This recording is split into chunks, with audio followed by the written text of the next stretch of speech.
at that. Holy cow. Okay. Okay. Hey, let's do this. I'll call on people and just ask you to introduce yourself where you are. Okay. So Carissa? I haven't seen most of you since what, 12th grade? It's great to see some faces.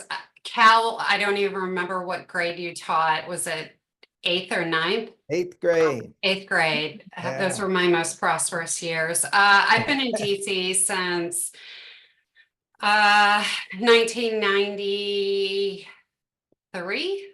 So I'm going on a couple decades here. I live in the city. I'm one of those attorneys, thousands of us here. Here comes And another attorney.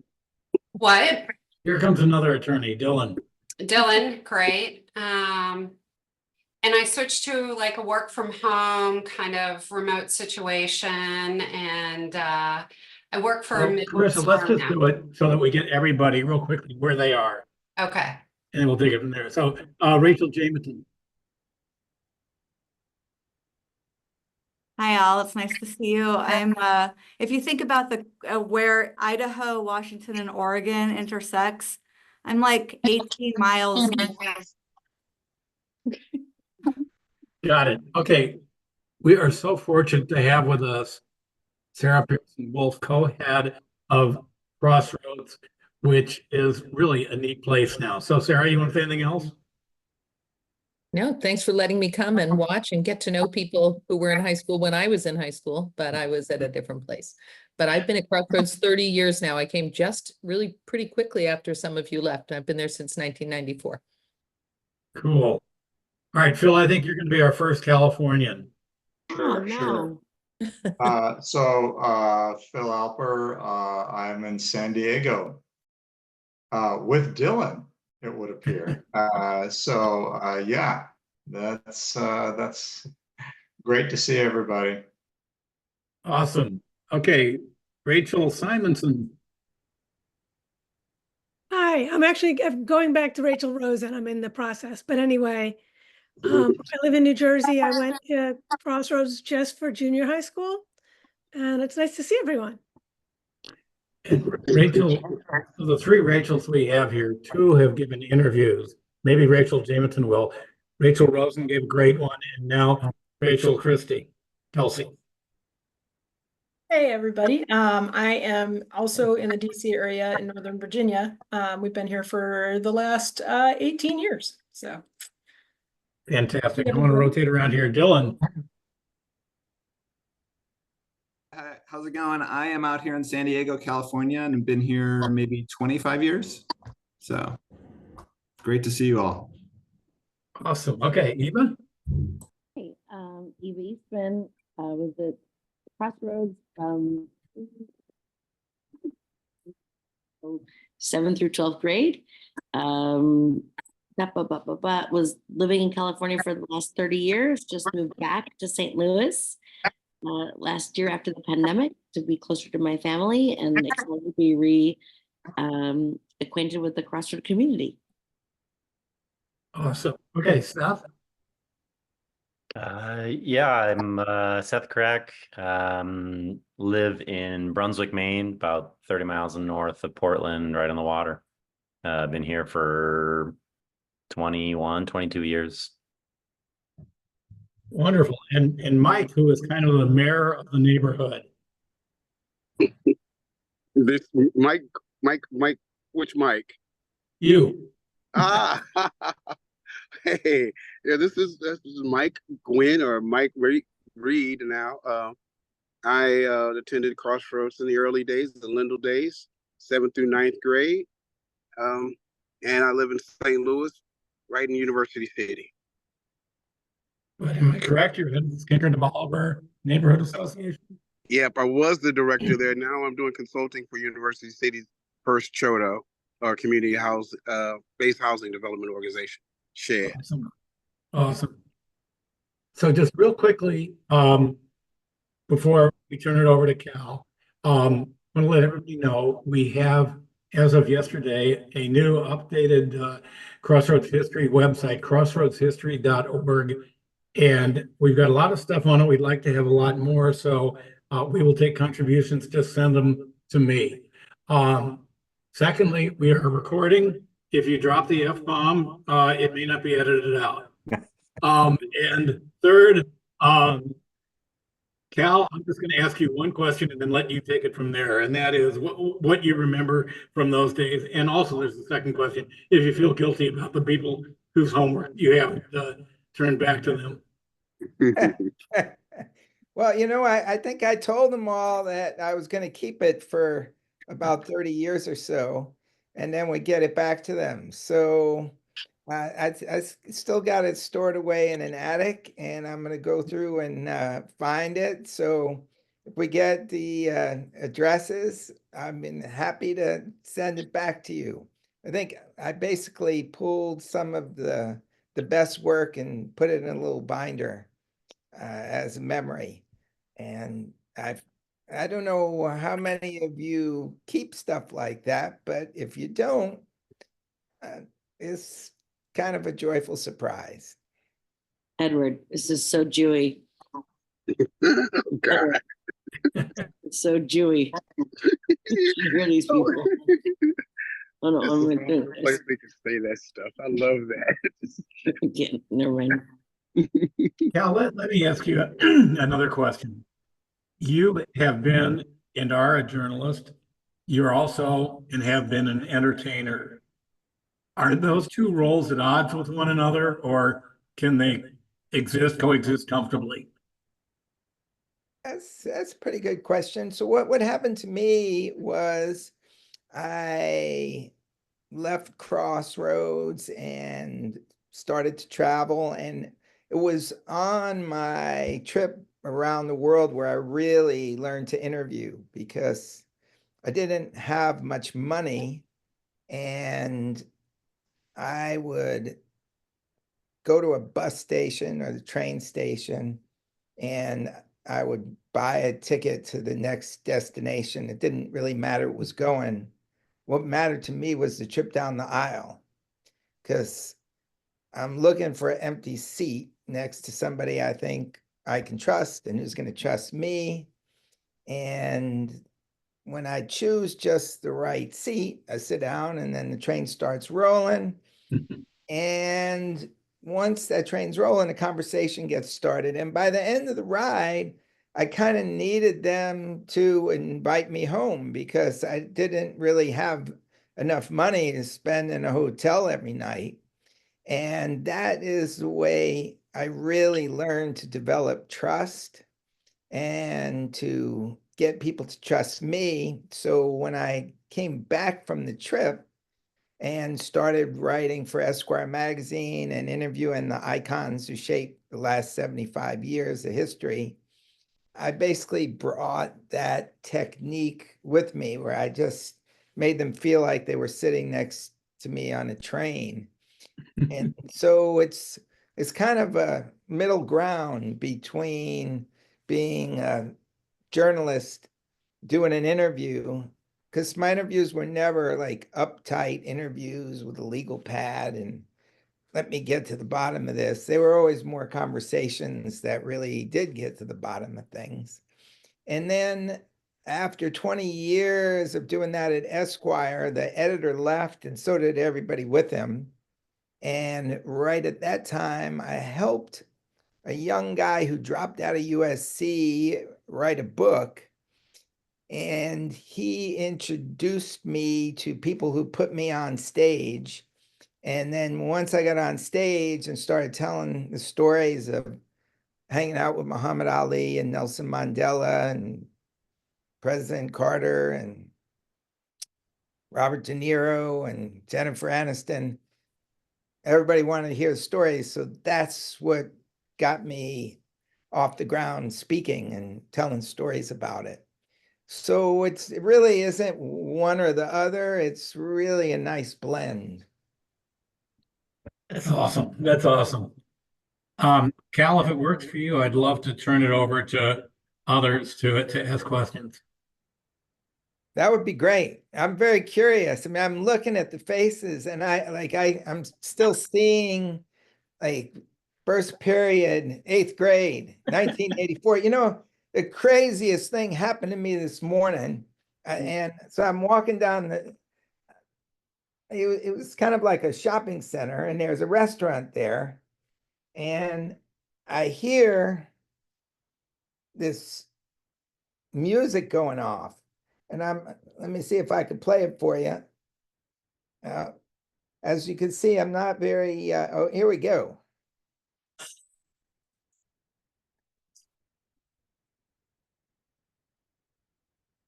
Can't hear it. No, can't hear it.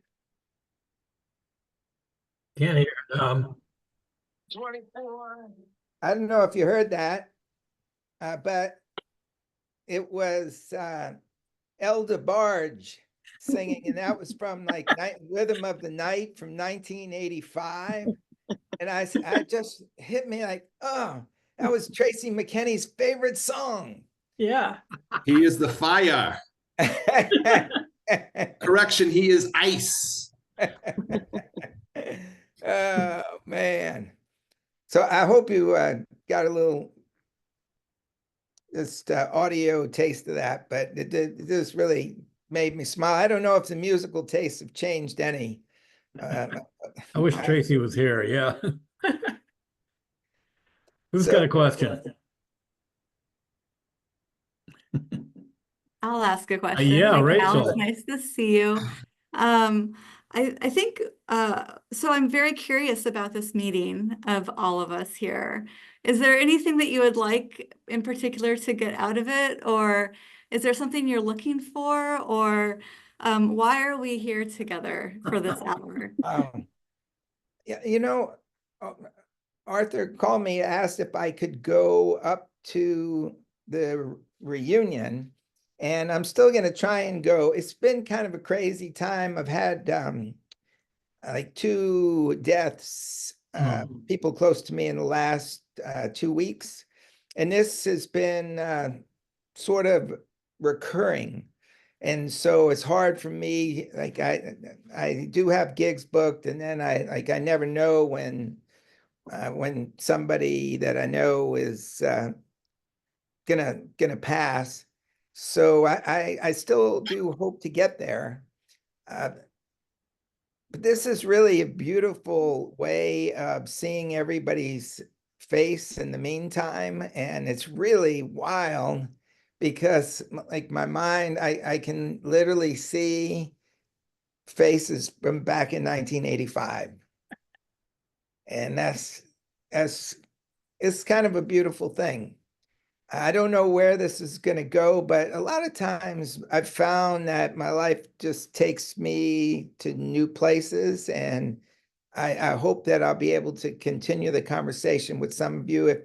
If you can, if I get addresses, I'm going to find those binders, and I'll send you back your work, and I hope you get a kick out of it, and maybe we can keep up the conversation. And anybody who wants to put contact information in chat, I'll save it and distribute it to everybody. Okay. Okay. Great. Cal, this is my. Oh, I'm sorry. Go ahead. I was just wondering. I remember one of the first ads of Crossroads and noticing the pay and and wondering why did you choose to teach at Crossroads? I always wanted to know what you know why people chose to teach there. Because of a bartender. And I don't know, Arthur, do you remember Chris, the bartender at Llewellyn's? Chris Campbell? Chris Campbell. Yep, I do. And I don't know if he's going to be at the reunion. I haven't talked to him in a long, long time. I have not been able to track him down. And so basically I went back, I went to school at the University of Missouri, and several friends of mine lived in St. Louis. So I was traveling around the world. I came back, I stopped in to see them, and we went over to the bar at Llewellyn's, and Chris Campbell was behind the bar, and he was teaching. This was like, I think during the early summer, and he was teaching at Crossroads. He went on to teach at Xavier in Louisiana because I saw him afterward there. And he started talking about Crossroads, and I got very curious. And so he was the one who set up the meeting with Arthur. And the next thing I knew, there's a lot of eighth graders in front of me. Thank you, Cal. Appreciate that. That may be the first teacher bartender combo story that I've run across. Yeah, I mean, Chris was really an interesting guy, and the two of you brought a lot to journalism. Maybe you want to talk a little bit about that, journalism at Crossroads. Yeah, and he ran the newspaper, and I think that was part of the attraction. He said, "Yeah, why don't you come on over? You could help us with the newspaper." And he so loved journalism, and he became a journalism teacher at university years later. So that really was the binding force, and I had no idea that this was going to lead to eighth grade American literature. I think that was Carol's idea. And, you know, all of a sudden I had all these books to read. And I often felt like I was one chapter ahead of the classes as I was rolling through everything. But it was such a beautiful time. And, you know, when I think back on it, I can't really, you know, when you're a teacher, you're kind of on stage every day. And maybe learning to be comfortable in front of everybody helped me when I went on stage later on. What happened is ultimately I went out to Los Angeles to help the broadcaster Larry King write his Soup to Nuts autobiography. And so I had breakfast every morning with Larry, and he had a lot of his childhood friends around, and he kind of held court and told stories. And I basically inhaled all the stories and the storytelling by osmosis. I had a lot of my stories. So when I was asked to go on stage, it just was very natural for me to be in front of everybody and for it to be a little theatrical. That's awesome. I see Eva's got a question. Hi, Cal. Hey. I started Crossroads in '86. I was middle schooler till I graduated in '91. I think you know my parents. Anyway, my question is, what do you use to shave? Because you look really clean shaven. And it absolutely fit. It looks so smooth, and I'm just like enamored by this. Wow. Over Zoom, it's been like You know what it is? Can I'll you tell tell you me what your it is. skincare regime? I It's the need one. lighting. It's the lighting. That's really good. Yeah, so I got a light that makes it in my face kind of It look like glows. it's had cold cream on it every night for the last 40 You years. look like Gene Simmons after he took his makeup off. I mean, it's fabulous. Anyway, nice to meet you. I've been also like I said, a Crossroads alum. I've been in California for the last 30 years.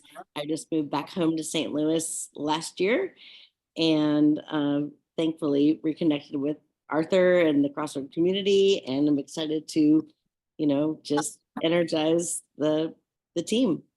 So you're going to be at the reunion? Yes, sir. All right. I hope I can be out there. It would be great to have conversations. So the reunion is like 2 days long? I don't know, Arthur. I don't know. Arthur, you're muted. Arthur, you're muted. Still muted. Okay, I'm sorry.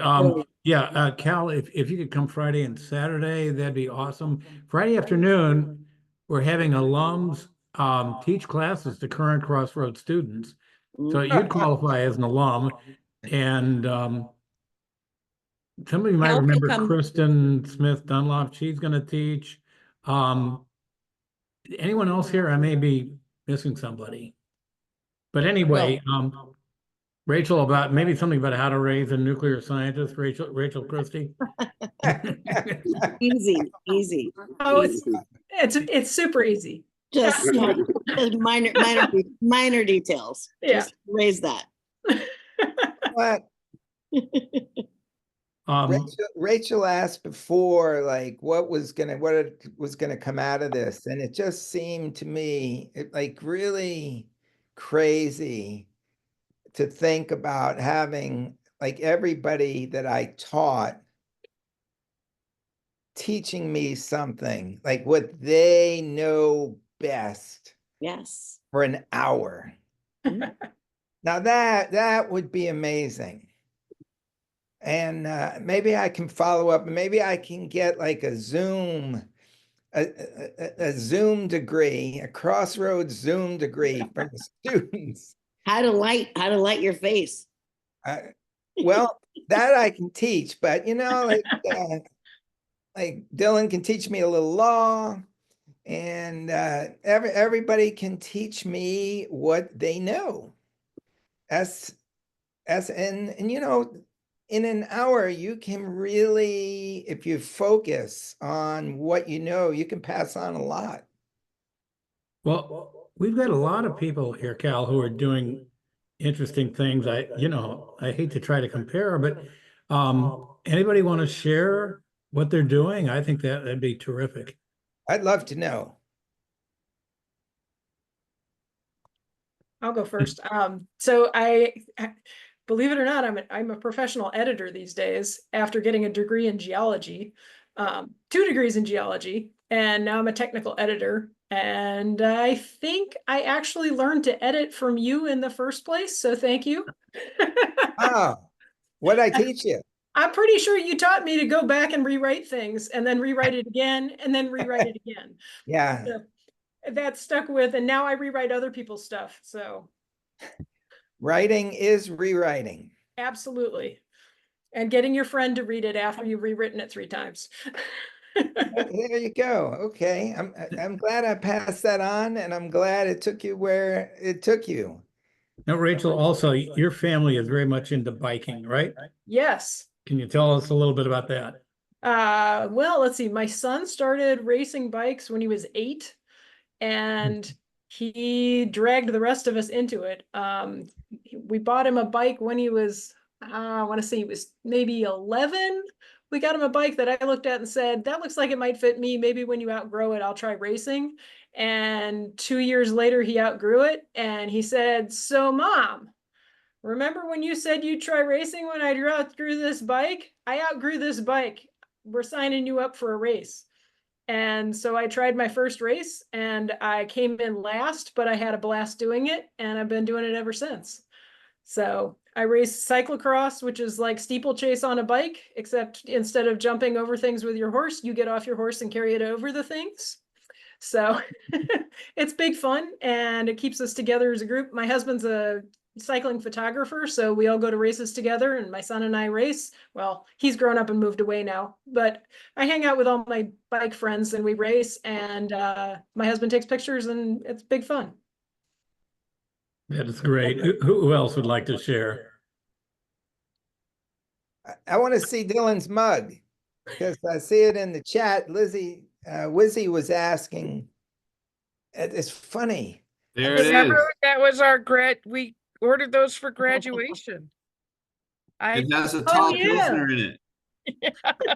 Mine broke It's forever ago. I'm so sad. I can't that believe is mine mine. hasn't I do. broken. Wait, you guys got mugs? I didn't get anything. Well, we had to order them and pay for them. Yeah. I didn't even get a class ring. Here, I'll share. I'll share. Yeah. Okay. So I am an organic chemist and I am a teacher, Cal. Let's see, I am the chair of my division at my school. I run the physical life, movement, and sports sciences division. So that's a lot of fun. And I have 3 kids of varying different ages. And the thing that I remember, I'm thinking about what I remember from your class, and besides reading The Jungle, I remember, yeah, I was in St. Clair. I Yeah. really remember very well. I also remember the quizzes that you would give us, where we would have to observe. You asked a question, and we would have, like, about something that we had observed about somebody the previous day. Like maybe what shirt they're wearing. Do you remember this? Am I Yeah, making I would do this up? crazy stuff like that. Yeah. Yeah, What, it's still I don't know. Maybe there's something scientific about it, but it still slightly embarrasses me for the things I did remember and don't remember. So thanks for that. I think those are the extra credit questions. I don't think I was going to take off if you didn't remember shirt color. Oh no, I don't think there are extra credit. Oh I think man. that was the most important part. Well, you know, I think coming in not knowing how to teach was probably helpful in a way, because you can just create, and then you start to talk to the other teachers and you learn. And how many teachers and coaches are here? I know Wizzy's got to be a coach. I'm a coach. I'm a track coach. Oh, great. There we go. And we just had an Olympian, Brandon Miller, 800 meter. Made it to the decoupage or applesauce or whatever that word is. I can't remember the repa, whatever it is. I'm sorry for anybody that speaks French. But yeah, I love coaching. I started an organization called the Ultimate Speed Academy. We're in our 15th year. We have 3 locations, and we're built on 3 pillars: academics, attitude, and athleticism. So we have SAT tutors also. They do community service work, and really, I mean, I'm thanking Arthur for that, because that's how I created it, based on kind of, you know, how I was taught and how I was raised I'm from the Bohemian Crossroads. We so I mean, and just to lead into that, I became I was an ORChem graduate also, but decided to go into social work and did that for a long time, and then ran several nonprofits. I was also the executive director of Veterans for Peace, which is a national organization and an NGO. And then I came back home and did some neighborhood organizations like Skinker to Bolivar Community Council. And a lot of that was really built on the things we did at Crossroads. And I mean, I'm going to probably ramble on about that, but every time I would have an interview, I would mention something I learned from Crossroads. And one of the things I loved about it was our scavenger hunt. We did like a citywide scavenger hunt. And it was super cool, where we went in and spoke to the shop owners and politicians, and I don't know, that gave me a spark that never left. And so I got involved in my community, and I would see Arthur with Civitas just different times in my career, and it just kept, you know, confirming that this is what I wanted to do. This is I spent 1 year of formulating paint coatings, powder coatings at the but wasn't really digging that. So it was I got into social work and got my master's in social work. And Mike, you are, I think, the only one here who lived in Laclede Town. Oh man, bless its soul, and that's where the school started. No, I think and Rachel a lot of people did. really want to work on reconstructing that history, because the neighborhood, the bricks and mortar are gone, the people are around, but not necessarily for long. Yeah, Rachel and Leo were there. That's right. Yeah, Yeah. we were in Laclede Town, not when we were at Crossroads. We'd already moved to the West End. Right. But we were in Laclede Town in the earlier parts of our childhood. Mm-hmm. Yeah. Seminal parts of our childhood, very significant for us. Yeah, I was I was supposed to go my first year, and I'm sorry to take it. When I was in sixth grade, my mother didn't want them to put me up, but that's what we called it then. But gosh, I moved Andy Rothschild in, who lived right across the courtyard from me, and that's who invited us to Crossroads for their first year. Mm. It was kind of cool. And you know, you had a brother and sister at Crossroads too. Yeah, and a mother that worked And a there. mother. Yeah. Do you Yeah. remember the story, We what your did. mother said? She came into the building on Lindell, and it was really, really cold, and the heat wasn't working too well in the building. Do you remember what she called herself? She called herself a fudgesicle. But and that's one of the things I love about Crossroads was the ability to say those types of things and not really, they weren't rude. I mean, it was a blessing that you raised us. I mean, not raised us, my God. We were so exposed to satire, and we even went to Second City to go visit that. And Saturday Night Live was almost like, an event for us when it would come out. And that really shaped my life. I'm not kidding. I don't, just laughing and loving. That was just, it really did shape my life. And I used it everywhere I go. That's great to hear, Mike. Yeah. Who else wants to share anything? Well, I'll go. Okay. Cal, you're right. I was a coach for many, I many knew it. I knew it. a soccer coach collegiately for about up until 2013, so for about 20 years. And then I moved back to St. Louis to take care of my mom, who was ailing at the time. And I am fortunate enough, even in that time, there was a time I came back to St. Louis and I taught 8th grade English What? at Crossroads for 1 year. And What? and I'm teaching now online. My kiddos are in New Mexico. So I teach online with a company called K-12 Stride. So 6th and 7th graders now. But yeah, so yeah, I soccer coach all the way. Loved it. So That's wild.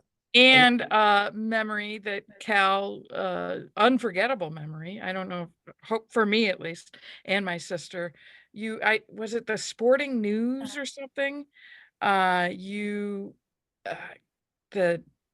Cardinals had traded Keith Hernandez, and the year in there, you were doing an article on him for I think it was the Sporting News, and you had scored dugout tickets and let my sister and I come and or dugout moment with him, and got to meet him in the dugout.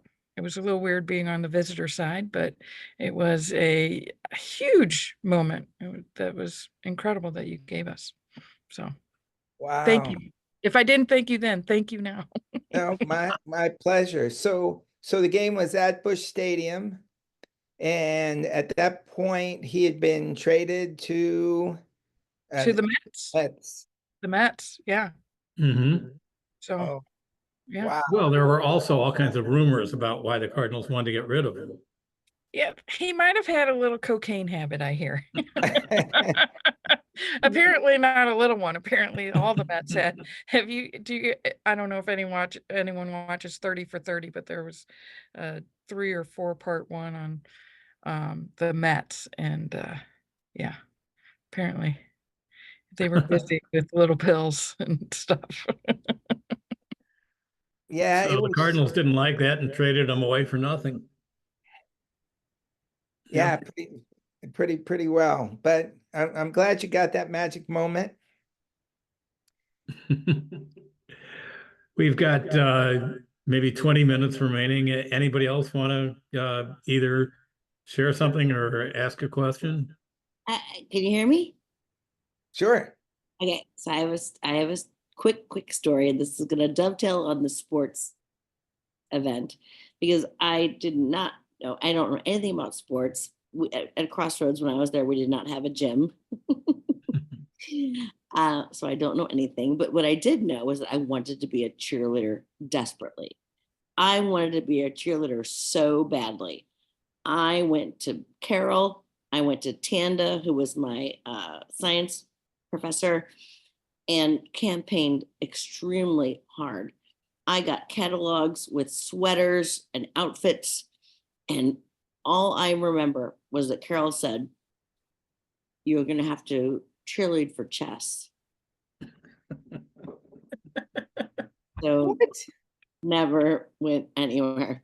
And So hey, chess is actually a very successful program at Crossroads. I know, and Yeah, she wanted to Harold be a has done cheerleader. an Vladimir. excellent job. You can't do that. And it was very upsetting. And then Arthur knows that this is what my slippery slope was to entering a sorority, which was a huge mistake as a Crossroads kid. And thank goodness I've come out on the other side and I can confess this to you all.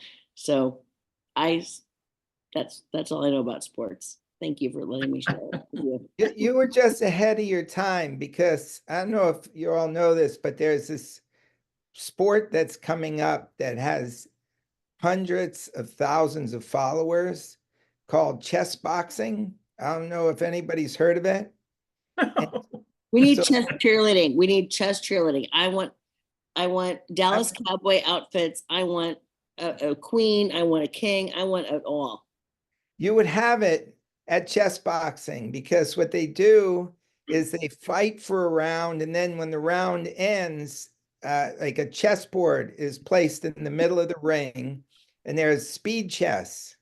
And No. so, and then after a minute of speed chess, they get up and they start boxing again. So it goes back and forth like that. So Can we just have cheerleaders punch each other and be done I'm with gonna it? have to find out about the cheerleaders, but it may not be too late for you. All right, it's never too late. I'm ready. Sounds like it's made for TV, yeah. I was going to say, Cal, for me, one of the most memorable moments that I think I got out of your class was I remember you teaching us that if we were walking in a dangerous part of town, that we should be shadow boxing while moving. And I'm not kidding. I use that. I mean, I probably still would use that today, because I mean, over many years, I have put the Cal shadow boxing, talking to yourself, you know, let out a little bit of, you know, vibe that you might not be, you know, somebody you want to mess with. And I totally remember that from your class. Well, I'm still here and you are too, so it must work. Exactly. Thank you, Cal. You're welcome. You know, and I'm trying to think. I think I learned that living on Times Square in New York. This was before the days it became like Disney shows and stuff, when it was really bad news. And yeah, people, they just think twice when somebody's talking to themselves and throwing punches. So it'll get you around the corner. Cal, I have a distinct memory of you telling us a story about you getting ready to go to New Year's Eve in Times Square, and it was raining, and you made sure to bring a raincoat, but because it was Times Square in the 80s, you also brought a hammer. And so those are the two things that you brought with you. Yeah, I mean, I just like to say before time gets going that, like, you know, we had a lot of great teachers at Crossroads, and I went to college and had a lot of great teachers and went on to other parts of my life and have met a lot of people who are great teachers.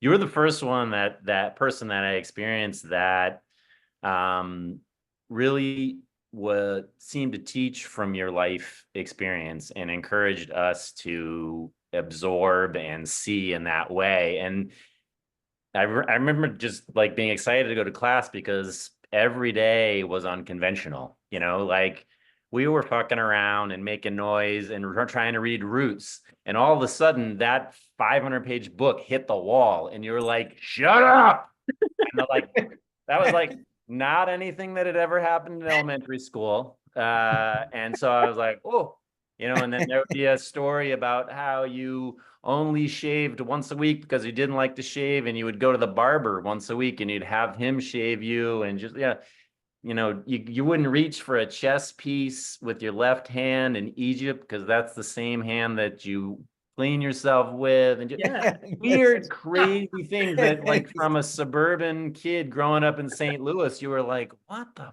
fuck is all this about? Yeah. And this idea of like just trying to live life for the experience that's right in front of you was perfect for me at that time. I took it and I ran with it, and I'm still running with it. Like I make choices, I think, that are not always wise, like for my future or financially, but I do it because I'm like, wow, that's interesting. And some of that seed, I think, was planted at that time that we spent with you. In addition to just reading a lot of, I still think about a lot of these books that we read that were seminal American literature that just, I think a lot of people would never even consider teaching to 8th graders. And so anyway, those are the things that run through my mind. It's really nice to see you and see everybody, hear your voices. Wow, thank you for those memories. And I remember all of them. The thing, I don't know if you remember, there was a famous Clint Eastwood movie at that time where he had a gun, and I don't exactly recall the setup, but he didn't have it out, and he told somebody to do, some bad guys to do something, and the bad guy says, like, who says? And then he pulls out the gun and he said, like, me, Mr. Smith, and Mr. Wesson. And so when I had the hammer, that was my line, me and Mr. Black and Mr. Decker. But it's I do agree, because I think for me, reading the same books you were reading was my first time.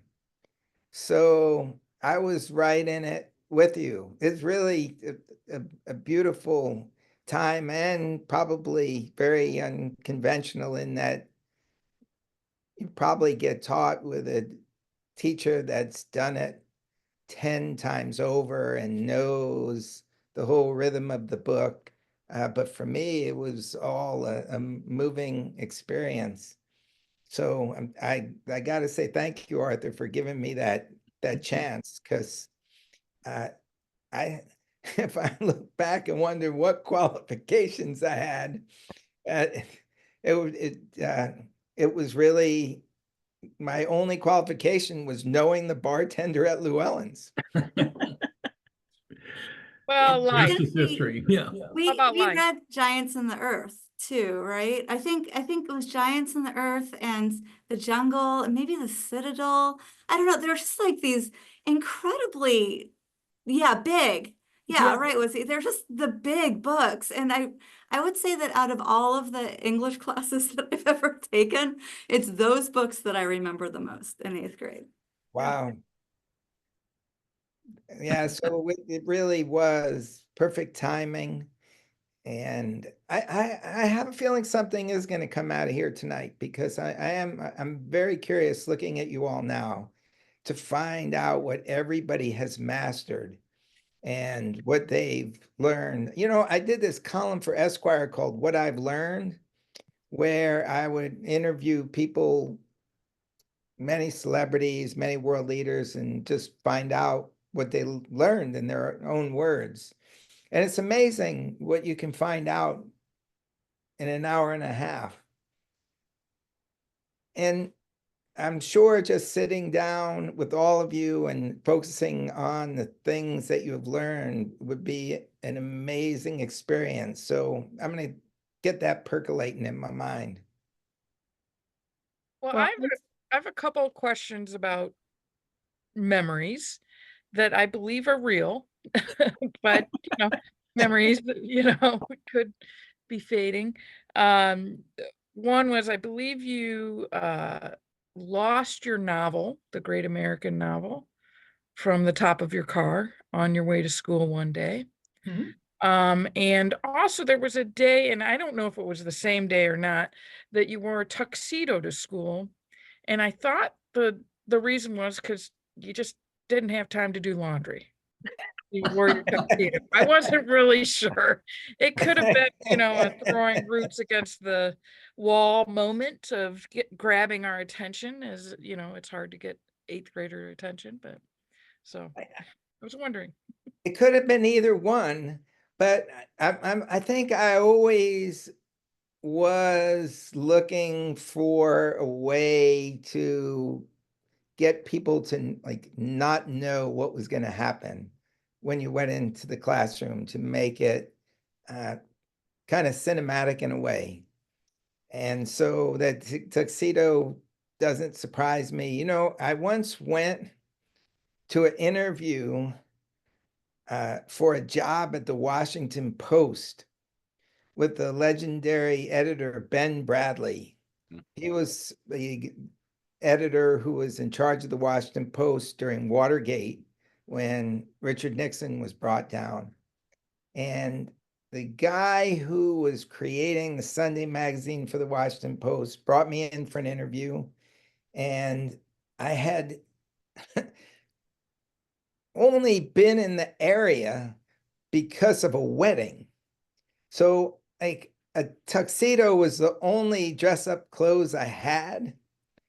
And so I showed up for this lunch at a very famous spot in Washington with Ben Bradley and his assistant editor, wearing my tuxedo. And Ben says to me, like, all right, kid, like, what's up with the tuxedo? And, I explained, well, I was at this wedding and it was either going to be this or my t-shirt. And he said, you made the right choice, kid. And actually, because of that, that magazine called on me when I was traveling around the world, and I wrote. They asked me to find the best beach in Brazil, and when I went to find this beach, it was a very obscure place that I had heard about, and to get there, I was first told you had to travel by crude sailing vessel and muleback. And so the Washington Post was kind of amused by all this, and they said, go check it out. And when I got there, the first tour bus was set up to go to this place. It's called Jericoacoara. It had sand dunes, like from the Sahara, beautiful sand dunes next to the crystalline Caribbean waters. And I got a ticket on this tour bus to go, because that way you didn't need the mule or the crude sailing vessel. And it left at midnight on a Friday night.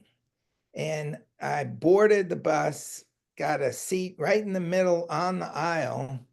And unbeknownst to me, a woman came up the steps at midnight, last passenger on, and she walked down the aisle and just stopped right next to me. And I looked up and I just said, there she is. That's my wife.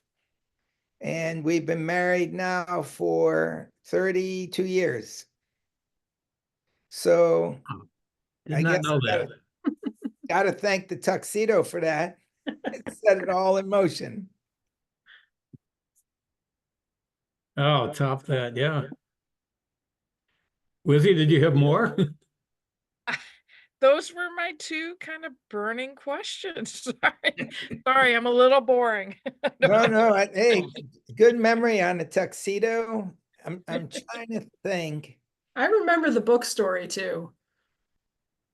Throwing the book against the wall? No, you driving off with your manuscript on the roof of your car. Yeah.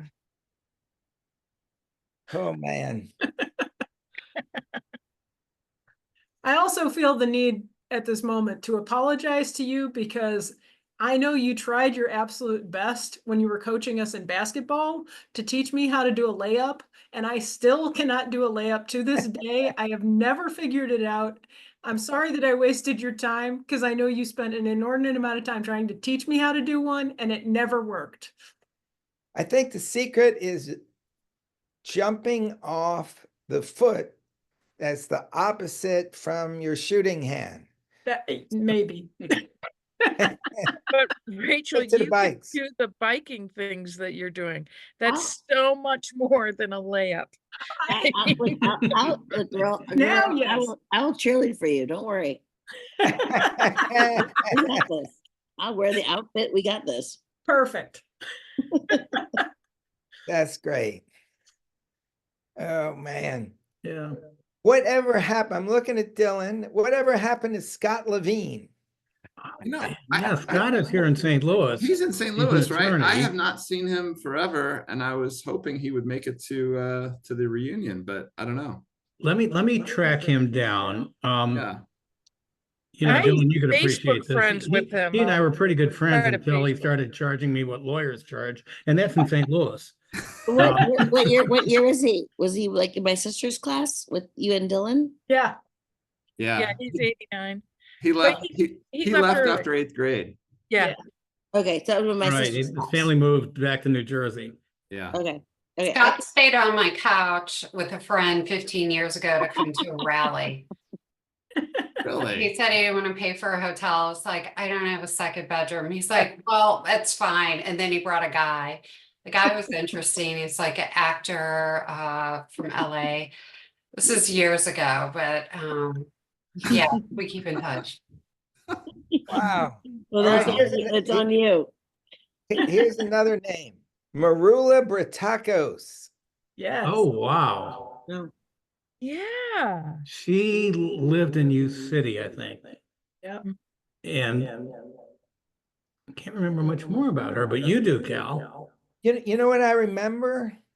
There were hostages taken somewhere in the world, and her father basically said, I'm going to exchange myself for one of the hostages. Oh. Whoa. So I naturally I don't think he did, but it makes me curious. And then Marula was very good friends with Allison Doms. Allison is a physician in Indianapolis, I believe, and have not been able to get her to respond to anything. But of course, you know, now others can join in. Yeah. And her brother, Eric. Yeah. Nobody knows? I don't know. Her brother Eric was what, 2 years older than us? Yeah. I believe, yeah. How Yeah. about Brian Gilby? He is in St. Louis somewhere, and I think we might be able to get him to come to the. I think Brian was in. Was he in my class or maybe one ahead? He was in our class. Okay, yeah. So I remember Brian Gilby. Yeah. But I mean, So I have to ask Cal, since you've got your Fathom note taker here, does your Fathom note taker also engage in AI? Yeah, it should give me, and I can get a copy of this and send it out to everybody. You know, one of the things that happened to me is when the internet came out, I was slow to adapt. I was just kind of an old school guy. And I just made sure it's not going to happen with artificial intelligence. So I'm actually up at 3 a.m. writing songs on an app called Suno, S-U-N-O, suno.com. I don't know if you've all heard of it, but you go in and you like type a prompt for a song, and 40 seconds later, you got a song with lyrics, voices, music, instruments. So I encourage everybody to do it. I would have definitely brought this into class.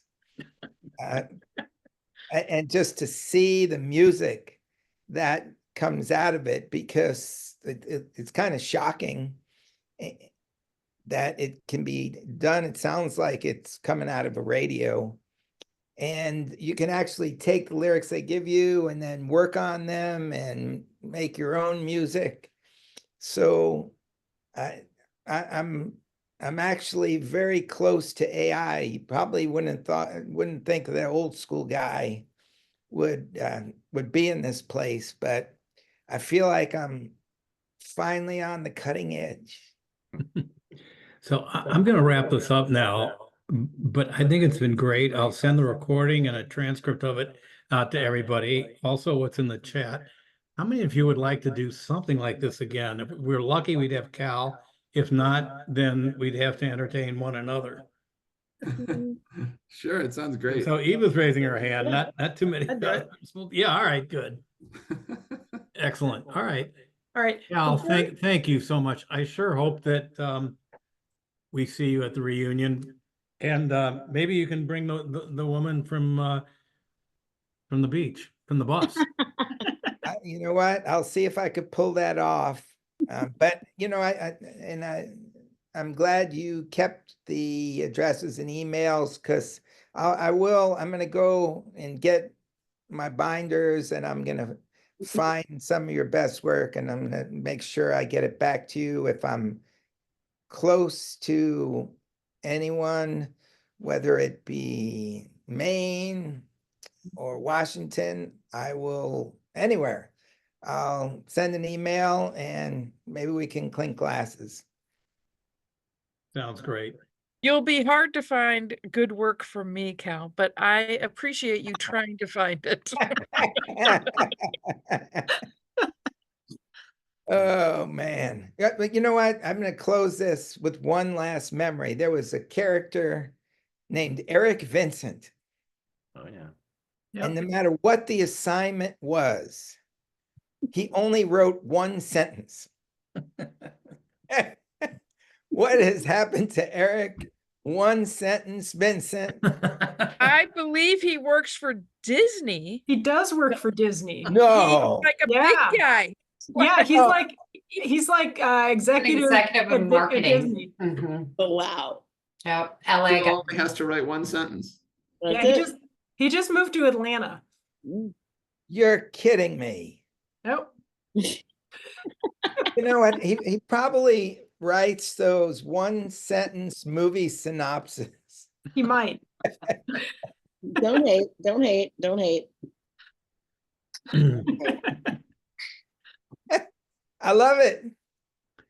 Hey, thanks, everybody. See ya. Thank you. Thanks, all good. Thanks, Bye. Cal. Take care. You Bye. got it. Thank you. Bye. Yeah. Bye.